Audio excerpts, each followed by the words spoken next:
Assalamualaikum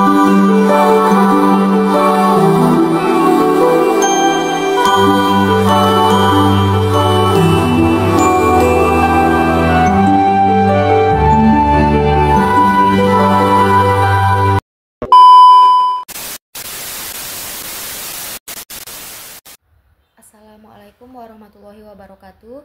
Perkenalkan, nama saya Widya Agustin, salah satu mahasiswa dari Universitas Muhammadiyah Mataram, Fakultas Keguruan dan Ilmu Pendidikan, Prodi Pendidikan Guru Sekolah Dasar, NIM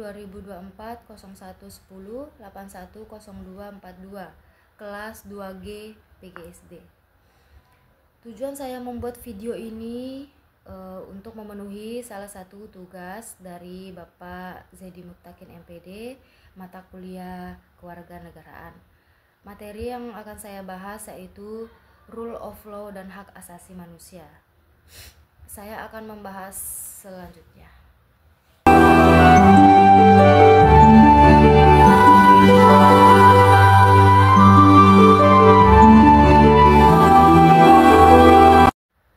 Baik, langsung saja. Adapun beberapa hal yang akan saya bahas dari materi ini. Yang pertama ada apa yang dimaksud dengan Rule of Law dan Hak Asasi Manusia.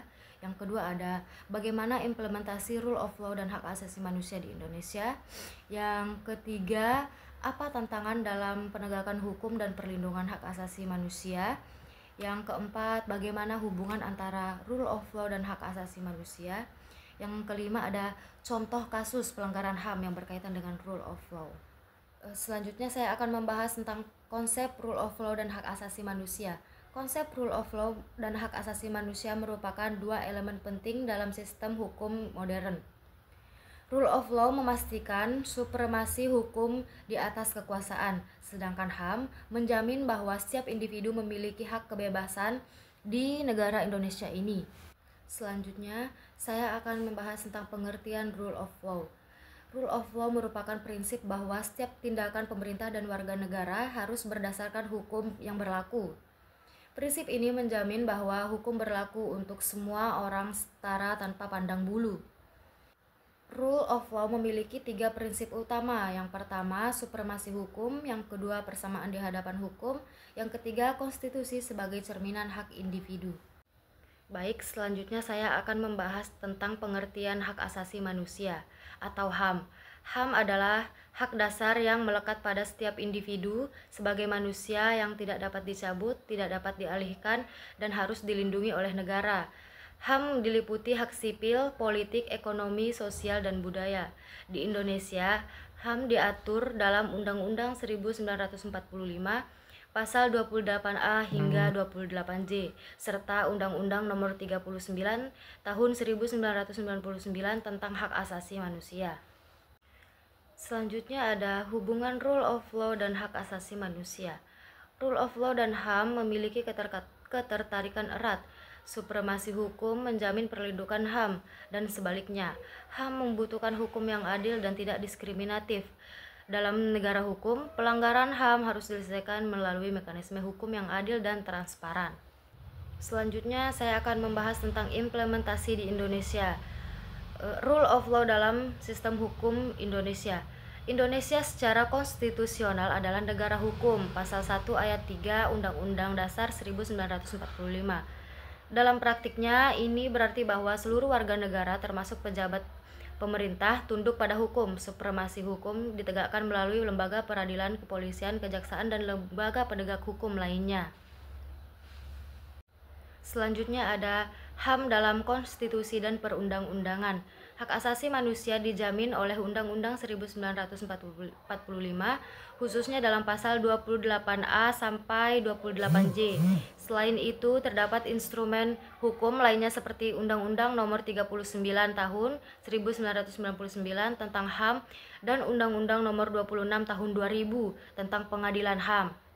Indonesia juga meratifikasi berbagai konvensi internasional hak asasi manusia seperti ICCPR dan ICESCR. Adapun beberapa lembaga yang berperan dalam penegakan HAM di Indonesia antara lain Komnas HAM, Komisi Perlindungan Anak atau KPAI, Ombudsman RI, dan Lembaga Perlindungan Saksi dan Korban atau LPSK. Selanjutnya saya akan membahas tentang tantangan dan permasalahan. Yang pertama, kesenjangan antara hukum dan implementasi. Meskipun berbagai regulasi HAM sudah tersedia, implementasinya seringkali lemah. Beberapa kasus pelanggaran HAM tidak ditindaklanjuti secara serius atau penegakan hukumnya tidak transparan. Yang kedua ada lemahnya penegakan hukum. Korupsi, nepotisme, dan intervensi politik dalam proses hukum menjadi hambatan besar dalam penegakan rule of law dan melindungi hak asasi manusia.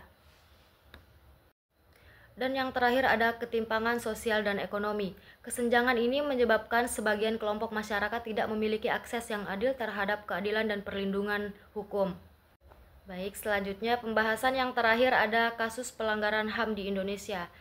Kasus yang saya ambil yaitu kasus pembunuhan Munir Said Tholib. Munir Said Tholib adalah aktivis HAM yang tewas diracun dalam penerbangan ke Belanda pada tahun 2004. Kasus ini menjadi simbol lemahnya penegakan hukum dan perlindungan terhadap pembelaan hak asasi manusia di Indonesia. Meskipun beberapa pihak telah diproses hukum, dalang utama belum terungkap secara tuntas. Kasus ini berkaitan dengan pasal 28G ayat 1 Undang-Undang Dasar 1945 yang menjamin perlindungan diri pribadi serta rasa aman dan perlindungan dari ancaman. Sampailah kita di penghujung pembahasan yang saya pilih. Saya akan membacakan sedikit kesimpulan dari materi ini. Kesimpulannya yaitu rule of law dan hak asasi manusia adalah dua pilar utama dalam sistem negara hukum. Di Indonesia, keduanya telah diakui secara konstitusional. Namun, implementasi dan penegakannya masih menghadapi banyak tantangan seperti lemahnya hukum, korupsi, dan ketimpangan sosial. Untuk itu, diperlukan komitmen dari semua elemen bangsa untuk memperkuat supremasi hukum dan perlindungan HAM. Itu saja yang dapat saya sampaikan dari materi Rule of Law dan Hak Asasi Manusia ini. Lebih dan kurangnya saya mohon maaf. Terima kasih.